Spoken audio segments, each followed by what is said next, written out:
الحمد لله نحمده ونستعينه ونستغفره ونعوذ بالله من شرور انفسنا ومن سيئات اعمالنا من يهده الله فلا مضل له ومن يضلل فلا هادي له واشهد ان لا اله الا الله وحده لا شريك له واشهد ان محمدا عبده ورسوله يا ايها الناس اتقوا ربكم الذي خلقكم من نفس واحده وخلق منها زوجها وبث منهما رجالا كثيرا ونساء واتقوا الله الذي تساءلون به والارحام ان الله كان عليكم رقيبا يا ايها الذين امنوا اتقوا الله حق تقاته ولا تموتن الا وانتم مسلمون يا ايها الذين امنوا اتقوا الله قولا سديدا يحسن لكم اعمالكم ويغفر لكم ذنوبكم ومن يطع الله ورسوله فقد فاز فوزا عظيما إن أصدق حديث كتاب الله وحسن حديث محمد صلى الله عليه وسلم وشر الأمور محدثاتها وكل محدثة بدعة وكل بدعة ضلالة وكل ضلالة في النار رب اشرح لي صدري ويسر لي أمري واحلل عقدة من لساني يفقهوا قولي ربي زدني علما அல்லாஹ் இந்த ஜும்ஆ தினத்தில் அவரை வணங்கி வழிபடுவதற்காக இங்கு வருகிறவர்களுக்கும் எல்லாமல் அல்லாஹ்வின் நல்லடியார்களே, பெரியவர்களே, சகோதரிகளே, உங்கள் அனைவருக்கும் எனது சலாமை தெரியப்படுத்திய வண்ணமாக இந்த ஜும்ஆவை ஆரம்பம் செய்கிறேன். அஸ்ஸலாமு அலைக்கும் வரஹ்மத்துல்லாஹி வபரகாத்துஹு. அல்லாஹ்வின் தூதர் ஸல்லல்லாஹு அலைஹி வஸல்லம் அவர்கள் ஒவ்வொரு நாளும் ஃபஜ்ர் தொழுகைக்கு பின்னால் சஹாபாக்களை நோக்கி இவ்வாறு கேட்பது வழக்கம். நேற்று இரவு யாராவது கனவு கண்டீர்களா என்று கேட்பார்கள். அப்படி யாரேனும் கனவு கண்டார்கள் என்றால் அந்த கனவுக்கான விளக்கத்தை அல்லாஹ் ஸல்லல்லாஹு அலைஹி வஸல்லம் அவர்கள் கூறுவார்கள். இதுபோல் ஒரு நாள் அல்லாஹ் ஸல்லல்லாஹு அலைஹி வஸல்லம் அவர்கள் கேட்டுவிட்டு தான் கண்ட ஒரு மீண்ட ஒரு கனவை விவரிக்கிறார்கள். நான் படுத்திருந்தேன். அப்போது இருவர்கள் என்னிடம் வந்து எழுந்திருங்கள் யார் சொல்லலாம் என்று சொன்னார்கள். நான் எழுந்து நடக்கிறானே, நீங்கள் யார், என்னை எங்கே கூட்டிக்கு சொல்கிறீர்கள் என்று சொல்லி கேட்கின்ற போது நீங்கள் நடக்கலை என்று சொல்லப்பட்டது. நான் நடக்கிறானே. அப்போது ஒரு காட்சியை பார்க்க நான் எனக்கு ரொம்ப ஆச்சரியம் ஊட்டியது. ஒருவர் நல்லாக்கப்படுத்திருக்கின்றார். இன்னொருவன் அவனின் தலைமாட்டில் இருந்து கொண்டு பெரும் பாரங்களை அவனுடைய தலையில் ஒழுங்கி அளிக்கின்றார். தலை சுக்குநூறாக ஒழுங்கியது. பாரியவர்கள் தூரத்திற்கு விழுகின்றன. அந்த அடித்தவன் பாதையை எடுத்துவதற்குள் நுழைந்த அந்த தலை சரியாகி விடுகின்றது. இப்போது மீண்டும் அவனுடைய தலையில் அந்த கல்லை போடப்படுகின்றன. தலை ஒழுங்கப்படுகின்றது. கல்லவர்கள் விருதத்தில் விடப்படுகின்றது. எழுதுவதற்கு அவனுடைய தலை சரியாக. இப்படியாக ஒரு காட்சியை நான் பார்த்துவிட்டு இவர்கள் யார், எதற்காக வேதனை செய்யப்படுகிறது கேட்கப்பட்ட போது நடங்கள் என்று சொல்லப்பட்டன. நான் நடக்கிறானே. அப்புறம் ஒருவன் நின்று கொண்டிருக்கிறான். மற்றவன் இரும்பு குரலான பொட்டியை வைத்து அவரை கிழித்துக் கொண்டிருக்கிறான். உடலிலே ஒரு பகுதியை வாயில வைத்து ஒரு பகுதியை உள்ள கிழிக்கிறான். ரத்தமும் சதையும் நரமுமாக அவன் கிழிக்கப்படுகிறான். ஒரு பக்கமெல்லாம் கிழிக்கப்பட்டு முடித்தவுடன் மறுபக்கத்தை அவன் கிழிக்கின்ற போது முன்னால் கிழிப்பட்ட இடம் சரியாகி விடுகின்றது. மீண்டும் ஒருவாறு கிழிக்கப்படுகின்ற போது அவனுடைய இடம் சரியாகி விடுகின்றது. இப்போது இவரால் எது வைக்கப்பட்ட போது நடக்கிற என்று சொல்லப்பட்டன. நான் நடக்கிறானே. அப்போ ஒரு ரத்த ஆறு, அதில் ஒரு நீச்சல் எடுத்து கரை நோக்கி வந்து வருகிறான். கரையிலே ஒருவன் நிறைய பூங்காக்களை வைத்தவனமாக அவனிருந்து அந்த நீச்சல் எடுத்து அவனுடைய வாயிலை கொள்கின்றான். அது அடித்த மாத்திரத்திலே அவன் எங்கிருந்து நீச்சல் ஆரம்பித்தால் அங்கே வீட்டு சென்று விடுகின்றான். இவ்வாறு அடிக்கப்படுகிறது. அவன் கரைக்கு வருகிறான். கரையில் போல் அடிக்கப்படுகின்றான். இப்படியாக சென்று விடுகிறது. அடுத்து ஒரு காட்சியை கண்டேன். ஒரு குறுக்கு நெருக்கலான ஒரு கிணறு. அந்த கிணற்றிலே நிர்வாணமான ஆண்களும் பெண்களும் அந்த நீராவினால் வெந்து கொண்டு மேலே வந்து கொண்டு போய் கீழே சென்று கொண்டுமாக இருந்தார்கள். இவர்கள் யார் என்று கேட்டேன். நடவு என்று சொல்லப்பட்டது. நடக்கிறானே. அப்போ பார்ப்பதற்கு ரொம்ப கருணைக்குறனான ஒரு மனிதன். ஏற்கனவே நெருப்பை எழுந்து கொண்டிருக்கின்றன. அந்த நெருப்பை அவன் இன்னும் கொஞ்சம் அதிகப்படுத்திக் கொண்டிருக்கின்றான். இந்த மனிதர் யார், இந்த நெருப்பையை அவர் அதிகப்படுத்திக் கொண்டிருக்கிறார் என்று கேட்கப்பட்ட போது நடவலை என்று சொல்லப்பட்டன. அவ்வளவு ஒரு பூர்வமான ஒரு இடம். அவ்விடத்துல மீண்டும் ஒரு மனிதர் இருக்கின்றார். விளையாட ஆராய்ந்தவராக அவர்களை சுற்றி சிறுபிள்ளையெல்லாம் விளையாட்டு கொண்டு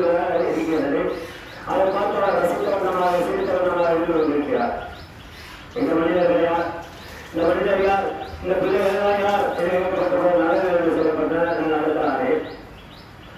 அப்புறம் சில மனிதர்கள் வந்தார்கள். அவர்களுடைய உடல் அமைப்பு ஒரு விதம் அறிவிப்பாக மசலாக இருக்கின்றது, மற்றொரு நிலை நன்றாக இருக்கின்றது. இப்போது அவருக்கு சொல்லப்பட்டவை இந்த தண்ணீரை நீங்கள் புரியுங்கள் என்று சொல்லப்பட்ட அவர் புரிந்தவுடனே அவர்களுடைய உடலை சரியாகி விடுகின்றது. இப்போ நான் கேட்கிறானே, நீங்கள் யார், எதற்காக இந்த காட்சியெல்லாம் எனக்கு காட்டப்படுகின்றது என்று வைக்கின்ற போது அந்த வந்த இருவர்கள் சொன்னார்கள், நாங்கள் தான் மாணவர்கள். அல்லாஹ் உங்களுக்கு வாழ காட்சிகளை நான் பார்த்து சொன்னால் அதனால நீங்கள் காட்சியை பார்த்தீர்கள்.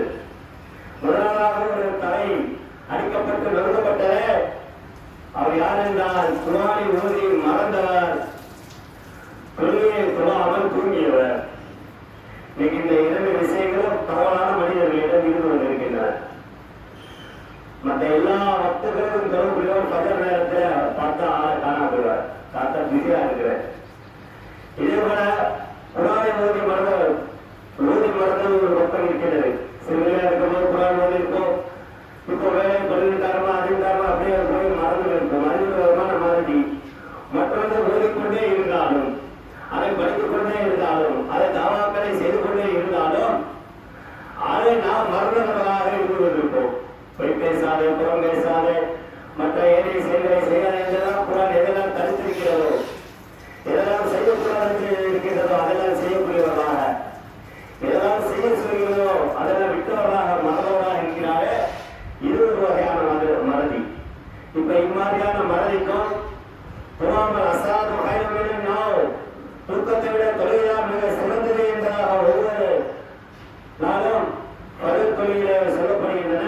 ஆனால் மனிதன் இப்பதானே தூங்கணும், மணி 3 மணி தான் தூங்கணும், 4 மணிக்கு தான் தூங்கணும்.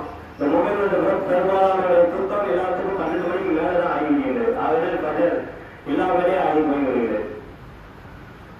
மற்றொரு சிலர்களை பார்ப்பதால் நாங்கள் என்ன தெருவுக்கு போகிறோமா, நாங்கள் என்ன கோயிலுக்கு போகிறோமா, குளத்துக்கு போகிறோமா, நாங்கள் கொள்கையை உறுதியாக இருக்கிறது என்று சொல்லக்கூடியவர்களுக்கு தொழில் விஷயத்தை அலட்சியமாக உங்களை விஷயத்தை பார்க்கின்றோம். தொழில்களில் சொல்லி தொழிலாளர்களுக்கு கேடுதான் என்று சொல்லக்கூடிய அவா அந்த தொழிலை எதற்காக அவர்கள் தொழிலாளர் நன்மை தொழிலாளர் சொர்க்கம் என்று இருக்கக்கூடிய விஷயத்தில் தொழிலாளருக்கு கேடு என்ற விஷயத்தை அதெல்லாம் பதிவு செய்கின்ற போது அவர்கள் தொழில் விஷயத்தில் அலட்சியமாக இருப்பார்கள் என்ற விஷயத்தை பதிவு செய்கிறார். ஆக தொழுகை மிக முக்கியமான ஒன்றாக இருக்கின்றது. கொள்கை மாற்றம் மட்டும்தான் போதால் அதோடு சேர்ந்து தொழுகையும் வேண்டும். சத்தர் என்ற நரகத்திலே உங்களை புரிஞ்சியது எது என்ற சொந்தமாக நரகவாசியத்திலே கேட்பார்கள். நம்மளாம் ஒன்றாதான பார்க்கிறோம், நாங்கள் சொந்தத்துக்கு கொடுத்து நீங்க நரகத்துக்கு போயிட்டே அது என்ன சொல்வார்கள், நாங்கள் தொழுகைக்குரியவர்களாக இருக்கவில்லை, எல்லாம் எடுத்தோம். ஆனா முதல் விஷயம் அவர்கள் சொல்லக்கூடிய விஷயமே நாங்கள் தொழிலாளியா இல்லைப்பா என்றுதான் இருப்பார்கள். அப்போ நகரத்துக்கு போகக்கூடிய விஷயம் தொழில் இல்லாவிட்டால் நகரத்துக்கு போகக்கூடிய விஷயமாக இருக்கிறது என்பதை தெளிவாகப்படுகின்றனர். இரண்டாவதாக அந்த கொட்டினால் வெளிப்பட்டதை உடல் இவர் யார் என்றால் பொய் பேசுகிறது தெரிந்தார். நீங்கள் பொய் என்றால் நினைக்கிறோம் அதை சாதாரணமாக, ஆனால் அல்லாவிடத்தில் அது மிக பாரம்பரியமான ஒரு விஷயம். பொய்யினுக்கு அளவுகளை அல்லாஹ் சல்லல்லாஹு அலைஹி வஸல்லம் சொல்லி காட்டுகிறார்கள். யார் கேட்ட விஷயத்தையெல்லாம் மற்றவர்கள் பரப்புகிறானோ அவனால் பொய்யர்கள் இருக்காங்க. இன்னைக்கு பேஸ்புக், வாட்ஸ்அப்ல, இன்ஸ்டாகிராம் வந்த பிறகு இன்னைக்கு அதெல்லாம் பார்க்கணும், ஹரிசா ஆதாரமா இதெல்லாம் கேட்கவே கிடையாது. இன்னைக்கு என்னென்ன வந்துச்சு அதை அனுப்பிவிட்டேன், அவனுக்கு தெரியாதா இது தப்புன்னு சொல்லி என்ன செய்யப்படுகிறது, பொய்யை பரவலாக பரப்பப்படுகின்றன. ஆனால் இந்த பொய் எவ்வளவு பாரதூரமான விஷயம் என்பதை குர்ஆனில் எழுதிவிட்டு பொய் சொல்பவர்களுக்கு கேடுதான் என்ற விஷயத்தை அல்லாஹ் பதிவு செய்தார். பொய்யர்கள் மீது அல்லாஹ்வுடைய சாபம் ஷைத்தான் இறங்குகிறான் என்ற விஷயத்தை அல்லாஹ் குர்ஆனில் சொல்லி வருகிறார். யாருமே ஷைத்தான் இறங்குகிறான் என்றால் பொய் பேசக்கூடிய ஒவ்வொரு மனிதர் மீதும் ஷைத்தான் இறங்குகிறான் என்பது குர்ஆன் பேசுகிறார்.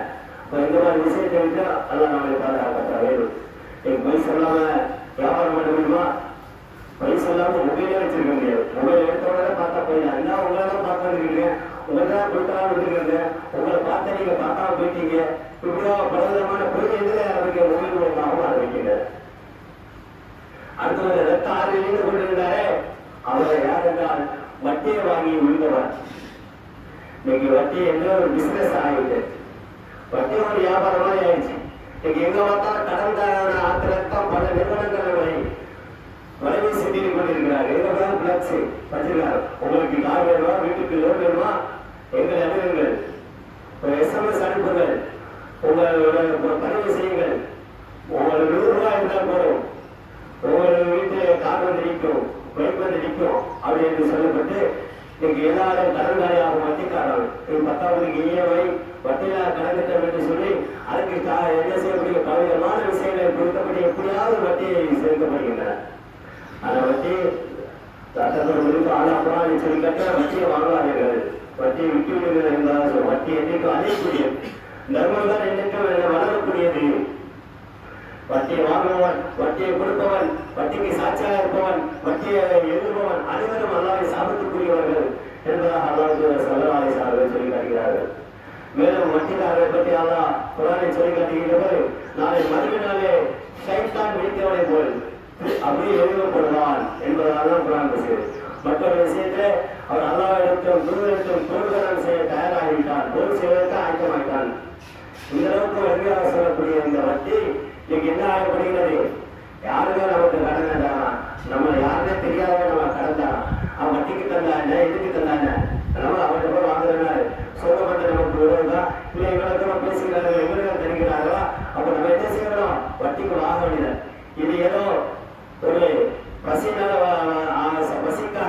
வாங்கப்படுகிறதா, இல்லை ஒரு அறுவை சிகிச்சைக்காக வாங்கப்படுகிறதா என்று பார்த்தால் இல்லை. பெரும்பாலானவர் எதுக்காக? ஆடம்பர இந்த உலகத்துக்காக. கார் வேணும், அவன் சைக்கிள் வச்சு என்ன செய்ய பைக்கில் போறான், அவனுக்கு முன்னாடி வந்த நம்ம நடந்து போறதா, வாங்க பைக்க, வாங்க காரை, வீடு கட்டியாச்சு, வீட்டுக்குன்னு ஒரு கார் இருந்தாலும் ஒரு அழகு, அவளுக்கு என்ன செய்கிறார்கள்? வட்டி வாங்குவது. எத்தனையோ நபர்கள் வீடை கட்டி வட்டிக்கு வாங்கி கட்டிவிட்டு கடைசியாக வட்டியை கட்டக்கூடிய அவர்கள் வீட்டை விற்கக்கூடிய சூழ்நிலை ஏற்பட்டிருக்கு. அந்த வட்டியை விஷயத்தான் வன்மையாக கண்டிக்கலாம். அந்த குடும்பம் இருக்கிறான ஒரு கிணறிலே நிர்மாணமான ஆண்களும் பெண்களும் அழிக்கப்பட்டார்களே, இவர்கள் யார் என்றால் விபச்சாரம் புரிந்த ஆண்களும் பெண்களும். இங்கே அல்லாஹ் குர்ஆனில் சொல்லி காட்டுகிற மற்ற பாவங்களே செய்யாதே, பேசாதே, தொடாதே, வைக்காதே என்று சொல்லக்கூடிய அல்லாஹ் விபச்சாரத்தை பற்றும் நான் தக்ரபு ஸினா, அதன் பக்கமே நெருங்காதே என்று சொல்லி காட்டுகிறார். அதன் சாயல் எதுவெல்லாம் இருக்கின்றதோ அது அனைத்தும் தடுக்கப்பட்டது. நீங்க எப்படி அல்லாஹ் ஸல்லல்லாஹு அலைஹி வஸல்லம் சொல்லி காட்டுகிறார்கள், ஆதமுடைய மக்கள் அனைவருக்கும் விபச்சாரத்தை பங்கு எழுதப்பட்டு விட்டன. அவன் பார்க்கக்கூடிய கண் செய்யக்கூடிய விபச்சாரம், அவன் பேசக்கூடிய வாய் செய்யக்கூடிய விபச்சாரம், அவன் கேட்கக்கூடிய காது செய்யக்கூடிய விபச்சாரம், அவன் தொடக்கூடிய கை செய்யக்கூடிய விபச்சாரம், அவன் பக்கம் நடந்து செல்வது கால் செய்யக்கூடிய விபச்சாரம். மனமும் இயங்குகிறது, இச்சை கொள்கிறது. இந்த மர்மஸ்தானம் தான் உண்மையா பொய்யா என்பதை நிரூபிக்கின்றன.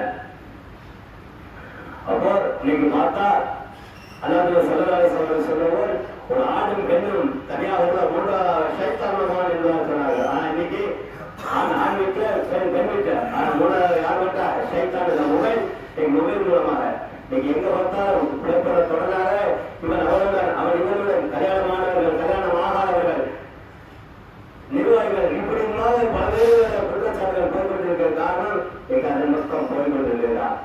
ஆகையால் இஸ்லாம் அதையெல்லாம் தடுக்கின்றன. இதெல்லாம் நீங்க ஒரு அழகான முறையில திருமணம் செய்வது இது இஸ்லாம் வர ஒரு முடியல 1 2 6 3 6 4 சொல்லி கட்டு இல்லை ஒன்றை பொருத்தமானது என்றெல்லாம் குர்ஆன் நமக்கு அதற்கு வாசல்லாம் சொல்லி தருகின்றனர். அல்லாஹ் ஸல்லல்லாஹு அலைஹி வஸல்லம் இடத்துல ஒரு இளைஞர் வந்து கேட்கின்றார், யாரும் சொல்ல எனக்கு விபச்சாரத்துக்கு அனுமதி தாருங்கள், என்னால் ஒரு பெண்ணுடன் இருக்காமல் இருக்க முடியாது என்ற விஷயத்தை பதிவு செய்கின்ற போது அல்லாஹ் ஸல்லல்லாஹு அலைஹி வஸல்லம் அவரை அரவணைத்து சொன்னார்கள், உன்னுடைய தாயுடன் யாராவது விபச்சாரம் செய்ய நீ விரும்புவையா? உன்னுடைய பிள்ளையோட யாராவது விபச்சாரம் செய்ய விரும்புவையா? உன் அக்கா தங்கச்சியோட விபச்சாரம், உன் மாமியோட யாராவது கேட்டு ஒருபோது நான் விரும்ப மாட்டேன் யார சொல்லு.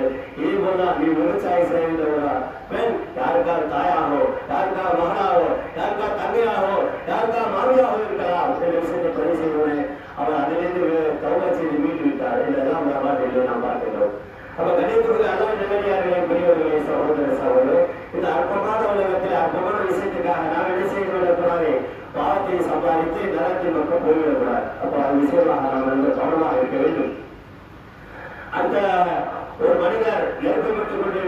உலகத்துடைய காவலாளி எங்கேயாவது நேரம் இருந்து கொண்டிருக்கின்றன அவரை நம்ம மதிப்படுத்திக் கொண்டிருக்கிறார். அப்ப ஒரு பொதுவாக அதான் சொல்றோம். அங்கே இப்ராஹிம் அவர்களை கண்டிருக்கிறவரா அவர் மனிதர், அவர்தான் இப்ராஹிம் நபி. சிறுபிள்ளையெல்லாம் வளர்க்க கொண்டிருந்தது. அதெல்லாம் யார் என்றால் சிறு விளையாடத்திலே அவர்கள் மரணத்தை தழுவியவர்கள். சிறுபிள்ளையா இருக்கும்போது மௌத்தா போனவங்க. அப்புறம் சஹாபாக்கள் கேட்கிறார்கள், யார சொல்ல சிறுபிள்ளையா மௌத்தானவர்கள் இஸ்லாத்தில் உள்ள பிள்ளைகளே இருக்கு, இஸ்லாம் இல்லாத பிள்ளைகளும் இருக்கு. அந்த பிள்ளை நாளைக்கு சொர்க்கத்துக்கு வருமா? இஸ்லாத்தில் இல்லாத பிள்ளைகளே சிறுபிள்ளையா இருக்கும்போது மௌத்தா இருக்குல்ல, அந்த பிள்ளை சொர்க்கத்துக்கு வருமா? இலக்கிய நான் அவர்களுக்கு கேட்ட போது அவர்கள் இஸ்லாத்தில் வராத சிறுபிள்ளையாக இருக்கின்றவங்க ஒரு பிள்ளை மௌத்தாகிறதா அதுவும் நாளை சோழத்துக்கு வரும் என்று சொல்லி பதிவு செய்கிறார்கள். கடைசியாக சில மனிதர்கள் அறிவிப்பாகவும் சில விழுப்புரம் சரியாக இருந்த இவர்களை ஆனால் இவர்கள் நல்லதும் பண்ணியிருப்பார்கள், தீமையும் பண்ணியிருப்பார்கள். நல்ல விஷயங்களும் செஞ்சிருப்பாங்க, அதே நிகராக தீமையை செஞ்சிருப்பாங்க. அவர்கள் தௌபாவின் காரணமாக அல்லாஹ்விடத்தில் பாவமன்னிப்பு கேட்பதன் மூலமாக அவர்களுடைய ஊழல் சரியாக்கப்படுகின்றன. இந்த காட்சியெல்லாம் எதற்காக இருக்கிற சமுதாயத்திற்காக எச்சரிப்பதற்காக இந்த மாதிரி குற்றங்கள்லாம் இருந்தால் இந்த மாதிரி தண்டனையெல்லாம் மறுநாள் தியானத்திற்கு நாம் வளர்வதெல்லாம் வளரப்படுகின்றன செஞ்சும் நினைவுகளுக்காக செய்யப்படுகிறது. ஆகையால் கணிப்புக்குரிய அல்லாஹ் நல்லடியார்களே, பெரியவர்களே, சகோதர சகோதரிகளே, நமக்கு நெருங்கி வரக்கூடிய ரமலான், இந்த ரமலானை வைத்து நாம் பாவமன்னிப்பு கேட்டுக்கிறோம். சாதாரண பாவமன்னிப்பு கேட்டுக்கிறாங்க, தௌபா செய்வதை விட்டுவிடாமல் நாம் இப்போது நம்ம என்ன செய்ய மனதில் அல்லாஹ்விடத்தை பாவமன்னிப்பு கேட்கிறவர்களாக மாறிவிட வேண்டும். அல்லாஹ் பாவம் செய்வதை சிறந்தவர்கள் யார் என்றால் அல்லாஹ்விடத்திலே தௌபா செய்வது பாவமன்னிப்பு கேட்கிறார். நல்லா எவ்வளவு தவாகின யார் அல்லாஹ்விடத்தில் பாவமன்னிப்பு கேட்கிறார்கள் அவரை அல்லாஹ் நேசிக்கின்றார் என்றால் சொல்லி காட்டுகிறார். அல்லாஹ்விடத்தில் பாவமன்னிப்பதை அல்லாஹ் நேசிக்கிறார். அல்லாஹ்விடத்தில் பாவமன்னிப்பு கேட்கிறவர்களை எந்த அளவுக்கு நேசிக்கிறான் என்பதையும் அல்லாஹ் ஸல்லல்லாஹு அலைஹி வஸல்லம் சொல்லி காட்டுகிறார்கள். ஒருவன் பாலைவனத்திலே பயணம் செய்து அவருடைய பொருட்களை எல்லாம் காணா போய்விட்டது, அதை தேடி அதை கிடைத்தாதவர்கள் தூங்கி விடுகிறான். மீண்டும் விழித்து பார்க்கின்ற போது அவருக்கு அந்த பொருட்களாம் அப்படியே கிடைக்கின்ற போது எந்த அளவுக்கு மகிழ்ச்சியை அடைந்து அல்லாஹ்விடத்திலே நீதான் என் அடிமை, நான் உன் எஜமான் என்று மாற்றுமுறையாக கூறுவான். இதை பார்த்து அல்லாஹ் கோபப்படாமல் சந்தோஷப்படுவானே, இதை விட அல்லாஹ் சந்தோஷப்படப்படுவதாக இருக்கிறார். அல்லாஹ் தான் எஜமானன், அது ஆகிய நம்மதான் அடிமை. இருந்தாலும் அல்லாஹ்விடத்தை கேட்கின்ற போது ஒரு சுருக்கமான ஒரு தலைமாதிரி அல்லாஹ்விடத்திலே ஸல்லல்லாஹு அலைஹி வஸல்லம் சொல்லி காட்டுகிறார்கள். இந்த அளவுக்கு மனிதர்கள் சொல்லுவாங்க உச்சக்கட்டளை தலைவர்கள் பேசாதனாரு அந்த அளவுக்கு அல்லாஹ் என்ன செய்யறான், ஒரு மனிதர் பாவமன்னிப்பு என்ற ஒரு சந்தோஷம் அடையலாம். அப்ப நம்ம என்ன செய்யணும், ஒரு தௌபாவை அல்லாஹ்விடத்திலே நாம் இன்னே செய்து விட வேண்டும். அதை கால தாமத்தில் விடக்கூடாது. ஏன்னா அது வரைக்கும் நாம் உங்களோட இருப்போமா இல்லையா என்று யாருக்கும் தெரியாது. அப்ப யாரிடத்தில் நாம் பேசாம இருந்தாலும் சரி, நாம் என்ன செய்ய ஒழுக்க வாங்கலின் உதவியாக இருந்தாலும் சரி, எல்லாத்தையும் நான் என்ன செய்ய அவ்வப்போது சரி பண்ணி வேண்டும். ஏனென்றால் பவை அவன் நிஸ்தான தரத்தின கையா பவை அவன் நிஸ்தானத்தின் ஷவையா அதாவது நன்மை செய்தாலும் அதோட பலனை கண்டுகொள்வார்கள், அதோட தீமை செய்தாலும் அதோட பலனை கண்டுகொள்வார்கள் என்று குர்ஆன் பேசுகிறார். ஆகையால் நாம் இன்றைய பொழுதிலே நாமே அல்லாஹ்விடத்திலே பாவமன்னிப்பு கேட்டவர்களாக மற்றவர்களுக்கு ஏதாவது பாவங்கள் மனநோக்கோடு பேசினால் அவர்களிடத்தில் நாம் என்ன சென்று அவர்களிடத்தில் நாம் உருவெடுக்கக்கூடிய பேசாவிட்டால் போய் பேசி அவர்களிடத்தில் நாம் என்ன செய்வோம் மன்னிப்பை பெற்றுவிட வேண்டும். அப்படி பெற்று நன்மக்களாக இல்லாமல் அல்லாஹ் நம்முடைய ஆக்கியவாக வாழ விளங்குகிறார்.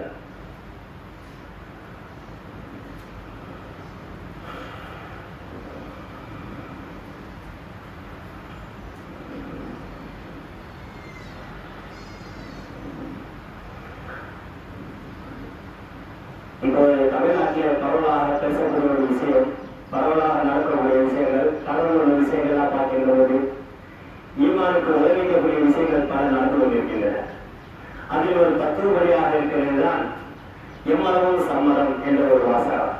இப்ப சமீபத்தில் பொங்கல் திருநாள் எல்லாம் கொண்டாடப்பட்டு அது திருநாளாக தமிழர் திருநாள் என்று சொல்லப்பட்டதை இன்றைக்கு என்ன சமத்துவ பொங்கல், அனைவருக்கும் உண்டான பொங்கல் என்று சொல்லப்பட்டு என் பரிவாசம் முன்னாடிதான் பொங்கல் வைக்கக்கூடிய அளவுக்கு ஆயிடுச்சு.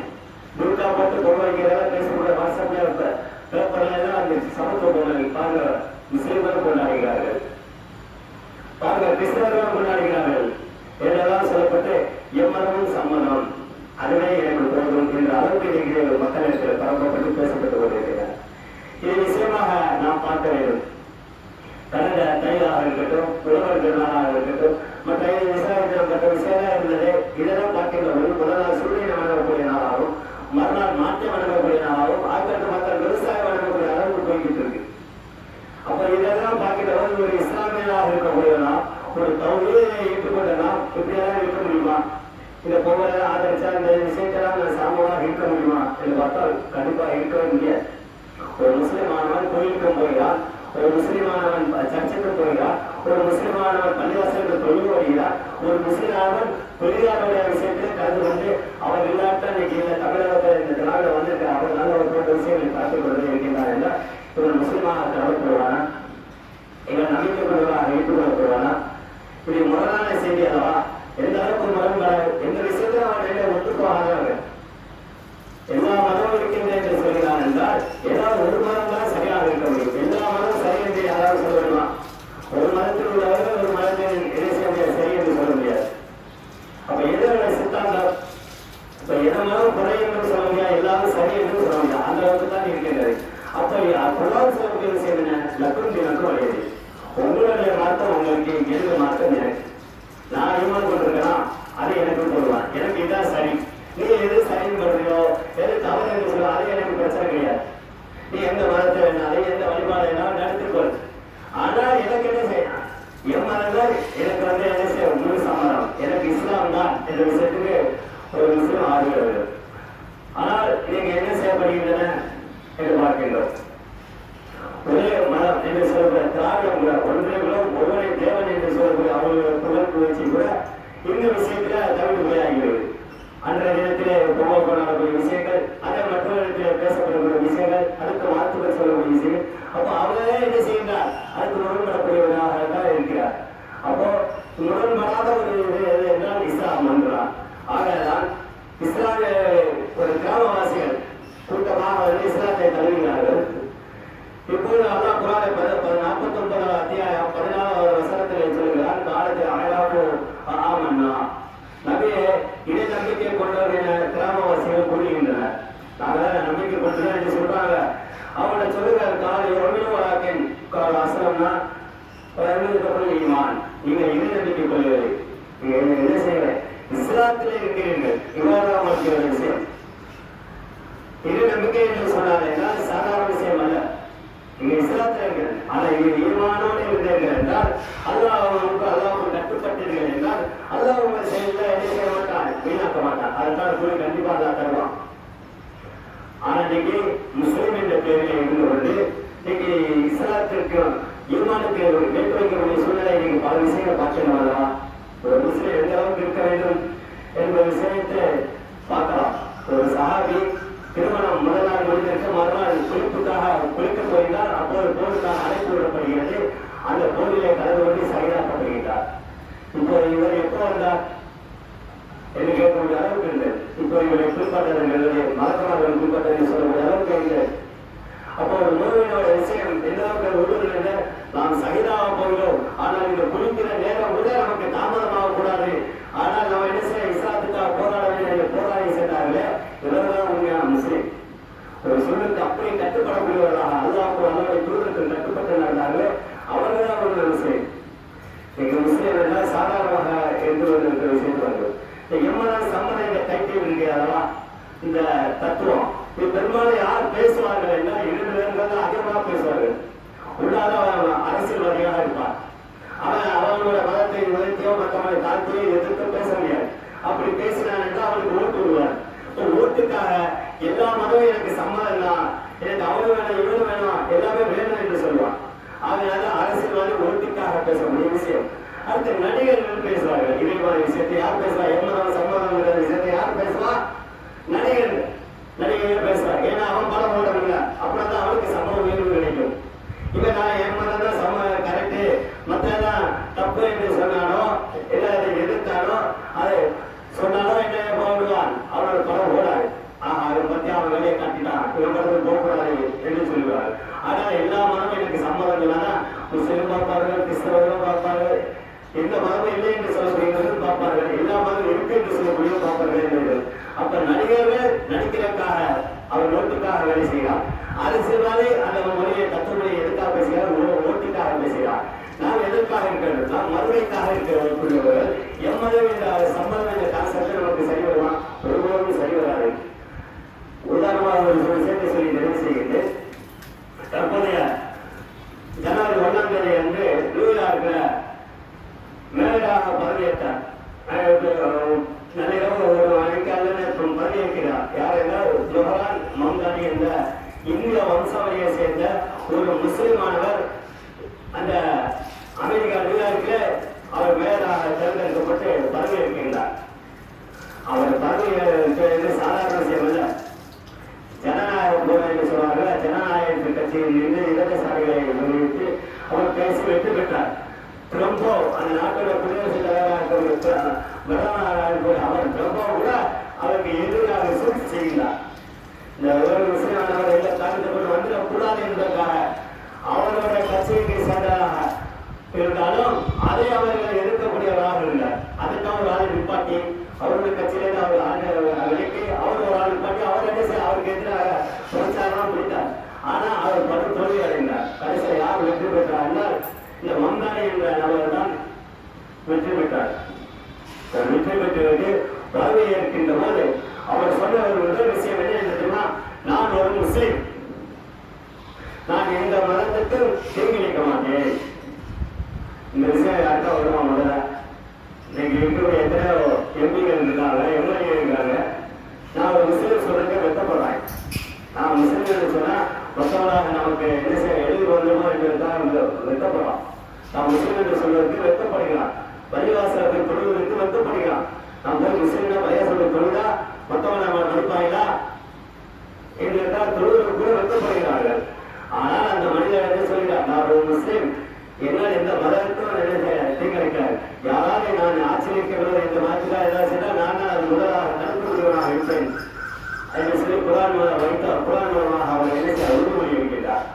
அப்போ எந்த அளவுக்கு நீங்க முஸ்லீம்கள் என்றால் இப்படியாக இருக்க வேண்டும். ஆனால் இன்னைக்கு முஸ்லீம் என்ற போர்வையில ஓட்டுக்காக வரக்கூடிய அரசியலுக்காக நீங்க பார்த்தா நடிகர் என்று பார்ப்பதில்லை, அரசியல் என்று பார்ப்பதில்லை. வாழக்கூடிய வார்த்தை என் வாழ்க்கை, என் புருஷனை விட அவ்வளவு இருக்கிறதா எனக்கு ரொம்ப பிடித்தமானது. முருகா மட்டும் ஒரு பெண் பேசுகிறார். அதெல்லாம் சாப்பாடு வேண்டும். இந்த சமுதாயம் வெளியே சென்று கொண்டிருக்கின்றன. ஒரு முஸ்லீம் ஈமான் என்பது சாதாரணவா? நாளை மறுமை நாளிலே நாங்கள் நெருப்பிலே வேதப்படுகின்ற போது இந்த இஸ்லாமியர்கள் சிலருக்கு அல்லா விடுதலை அளித்து சொந்தத்தை கொடுக்கின்ற போது அந்த காப்பீர்கள் சொல்வார்கள், நாங்கள் முஸ்லீமாக இருந்திருக்க கூடாதா? எப்ப நினைப்பான்? பங்குல வெந்துகிட்டு இருக்கும் போது நெருப்பு கொண்டிலே இருக்கும் போது நாங்கள் முஸ்லீமாக இருந்திருக்க கூடாது என்று நினைப்பானே. காப்பீர்கள் இருப்பார்கள் என்பதாக எப்படி ஆயத்தை கொண்டு நாம் மண்ணா இருக்கக்கூடாது எல்லாம் கூடாதுன்னு சொல்லி காட்டுகிறார். இதே போல காப்பீர்களை பற்றி சொல்லி காட்டுகின்றவர் இவர்கள் முஸ்லீம்களை பார்த்து சொல்வார்கள், நாங்கள் இஸ்லாமியர்களாக இருந்திருக்க கூடாது. நமக்கு கிடைத்த மிகப்பெரிய ஒரு பொக்கிஷம் இது என்றால் இந்த தௌஹீத். மிகப்பெரிய ஒரு பொக்கிஷம் என்றால் இந்த ஈமான். எத்தனையோ நபிமார்களுடைய மனைவிமார்களுக்கோ, எத்தனையோ நபிமார்களுடைய வாப்பாமார்களோ, உமாமார்களுக்கோ, சின்ன வாப்பா, பெரிய வாப்பா, தாத்தா மார்களுக்கு யாருக்குமே கிடைக்காத ஒரு விஷயம், ஒரு அற்புதை அல்லாஹ் நமக்கு தந்திருக்கிறானே. அதுக்கு நாம் அல்லாஹ்வுக்கு நன்றி செலுத்தி அல்லாஹ்வை முற்றிலும் கட்டுப்பட்டவராக தூதர் ஸல்லல்லாஹு அலைஹி வஸல்லம் அவர்களுடைய வாழ்க்கை வழிமுறை அப்படி பின்பற்றி நடக்கக்கூடிய நன்மக்களாக எல்லாமே அல்லாஹ் நம்மளே மாற்ற நம்புவாராக. வாழும் நன்றாக.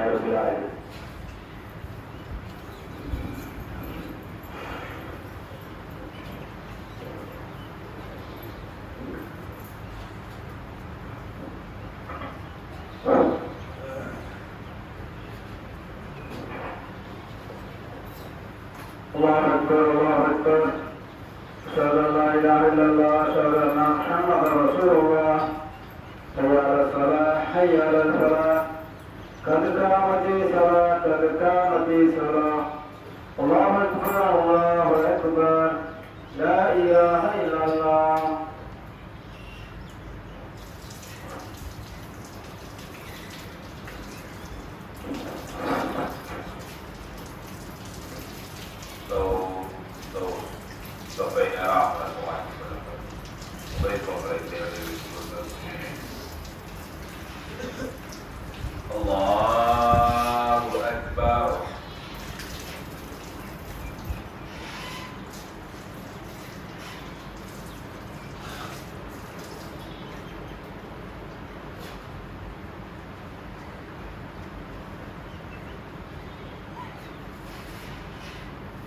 الحمد لله رب العالمين الرحمن الرحيم مالك يوم الدين إياك نعبد وإياك نستعين اهدنا الصراط المستقيم صراط الذين أنعمت عليهم غير المغضوب عليهم ولا الضالين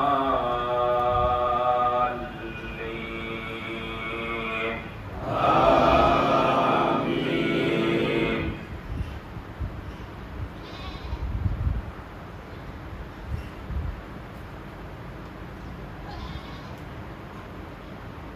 سبح اسم ربك الأعلى الذي خلق فسوى والذي قدر فهدى والذي أخرج المرعى فجعله غثاء نحوا سنقرئك فلا تنسى إلا ما شاء الله إنه يعلم الجهر وما يخفى ونيسرك لليسرى فذكر إن نفعت الذكرى سيذكر من يخشى ويتجنبها الأشقى الذي يصلى النار الكبرى ثم لا يموت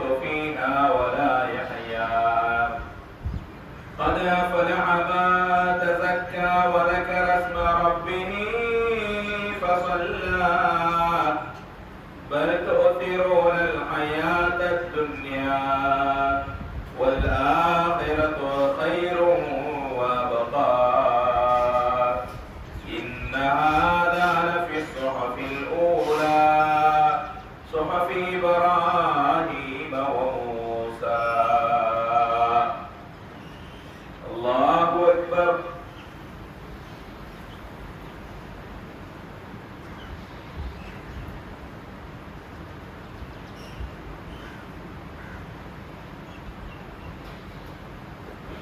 سمع الله لمن حمده.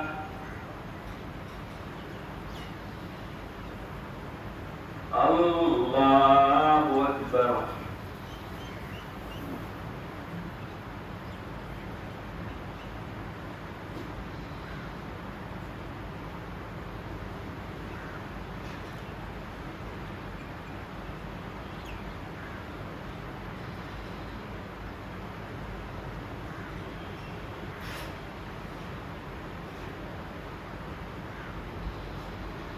الله أكبر.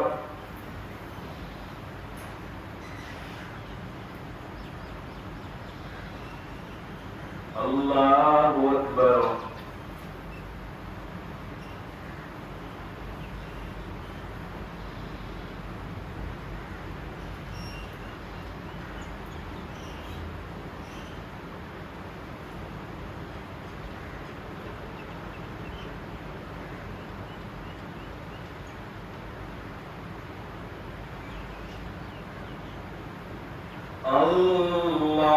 الله أكبر.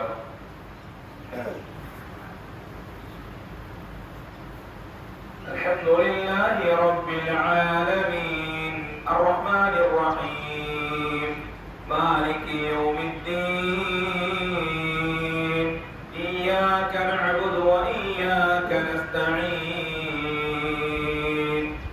اهدنا الصراط المستقيم صراط الذين أنعمت عليهم غير المغضوب عليهم ولا الضالين آمين.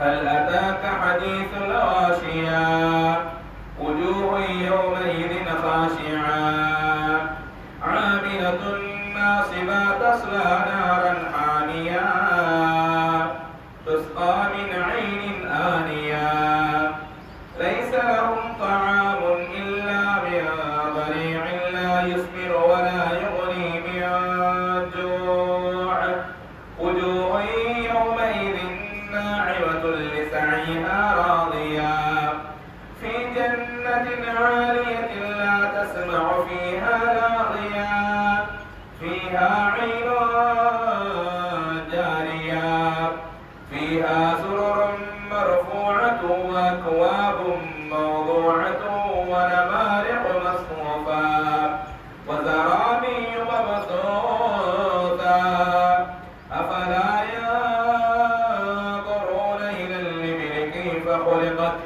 وإلى السماء كيف رفعت وإلى الجبال كيف نصبت وإلى الأرض كيف سطحت فذكر إنما أنت مذكر لست عليهم بمسيطر إلا من تولى وكفر فيعذبه الله العذاب الأكبر إن إلينا إيابهم ثم إن علينا حسابهم. الله أكبر.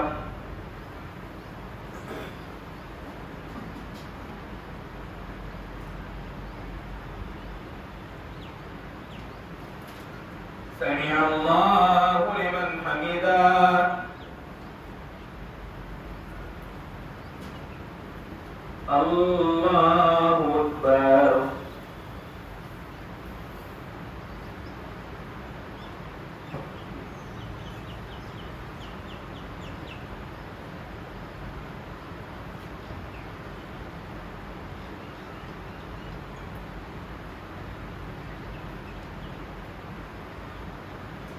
الله أكبر.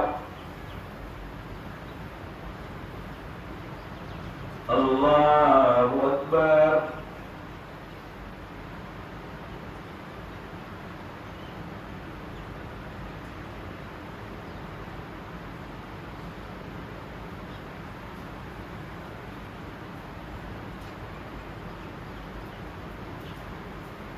الله أكبر.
السلام عليكم ورحمة الله. السلام عليكم ورحمة الله.